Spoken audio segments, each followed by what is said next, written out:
love shopping for new nail polish, gel colors, and glitters. I buy a few from this line, and I buy a few from this line, and I buy a few from that line. But do I have to buy the light from that line and that line and that line? That's the question. Join me and my special guest, and we will answer that very important question. Let's get started.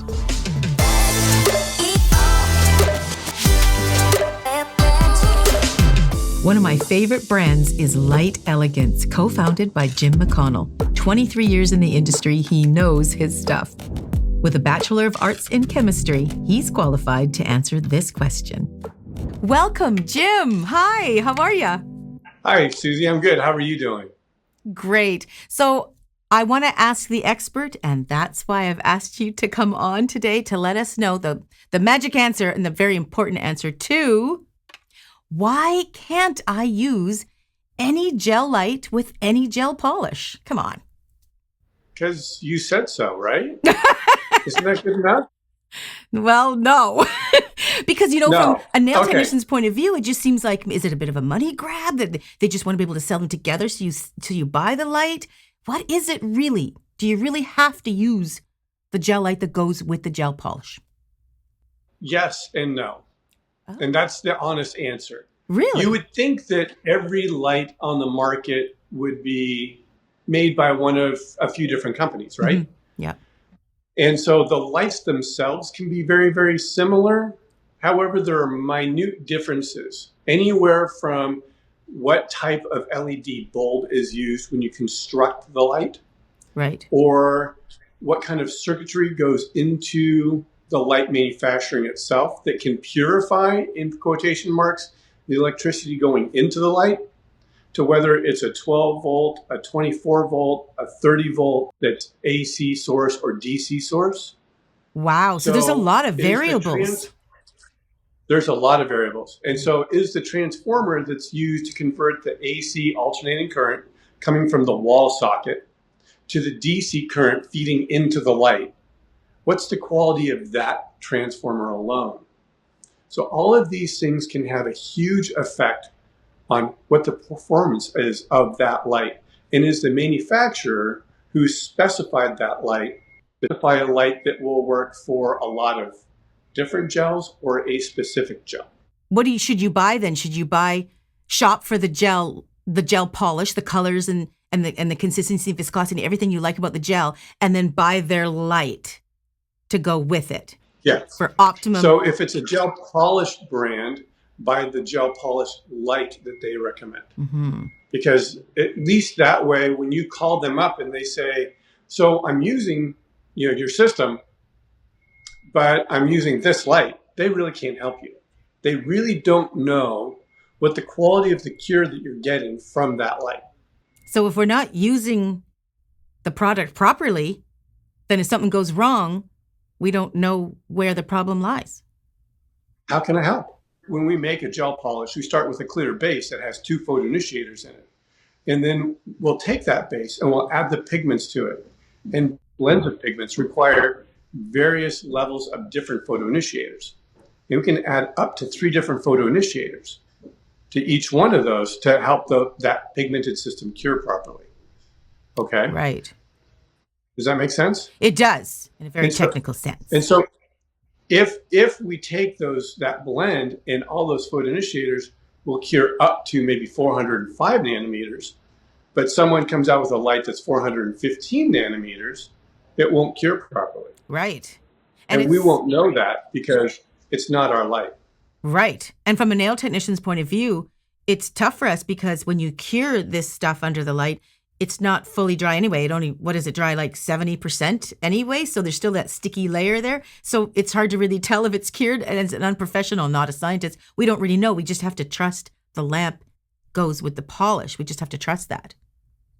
You have to trust it. So one thing about us at McConnell Labs, we make our own branded product, but we also make product for other companies. Right. So when a company comes to us and says, can you help me out because I really need a new gel polish system? The first question we ask is, what light are you going to use? Right. Because that light is critical. And right. so if they say, well, we're not exactly sure yet, we thought we'd just have it be generally available. I'll tell them, sorry, we're not doing business with you. Right. Because we need to know exactly what it is that you want it to do. And we need to know how it's going to perform and how it's going to be cured. Yeah, and ultimately it's our reputation, and ultimately the result of it is, I guess the result is bad performance in product and allergies. And you and I and professional companies don't want to go there. So that's why you're taking a stand on that, which I totally respect. Right. Is there a test that we can do at the table as nail technicians? Now, I don't know if this is true, and I'm going to ask you while I have the expert here. When you put your gel polish on and you've cured it, if it's cured properly, if you take some alcohol and try to remove it, if there's any residue on the cotton ball, then it's maybe not fully cured. But if there is no residue, then it's fully cured. Is that right? No. That doesn't work. No. I wish it did. I wish it did too. We can use a micrometer. We have a digital micrometer. There's so many variables of even how thick you put it on. I mean, that's a variable too. Right. So let's say you put it on 3 millimeters thick on a form. Okay. You cure it in the light. Yep. And then you pull it out of the light. You cleanse the top surface. Yep. You peel off that product. You cleanse the back surface of it. And you measure how thick it is. And maybe the cure thickness is 1 millimeter. Okay. After 6 months, you repeat that same test. Maybe it cures and it's only 0.7 millimeters thick now. Right. Right? Mm-hmm. So did the formulation change or did the light change? If you are a professional nail technician and you are doing 8 clients a day, that's 8 hours a day, 5 days a week, 40 hours for the week. Yeah. In about 2 years, you should just replace your light. Yeah. Because at some point, it's going to cost you more if you have service breakdown because of improper curing. So question, you design the light first and then they design the gel polish, or the responsible companies then design the gel polish? Is that how it works? Yes. Yes. Not the other way around. So when a company comes out with a gel line and then they add the light, can that still work? It can, as long as they've tested that light with that product sufficiently. So bottom line, use the right lamp that is recommended to go with the gel to save yourself service breakdown, which is chipping, peeling, cracking. That's what service breakdown looks like. And your client doesn't, or yourself, eventually develop allergies. Use what they tell you to use. Even though it's going to cost a little bit more money, it's better to do in the long run so you don't get the client turning up with service breakdown or allergies, right? Correct. Right. And then the other thing is that when in doubt, call the manufacturer of the gel polish, because some manufacturers will have tested their gel polish product with various lights. I agree 100%. So if someone gives us a phone call and says, hey, I've got your gel polish, or I want to buy your gel polish. Yep. Will it work and will it cure in the C&D new shellac style LED light? Yeah. We've done that.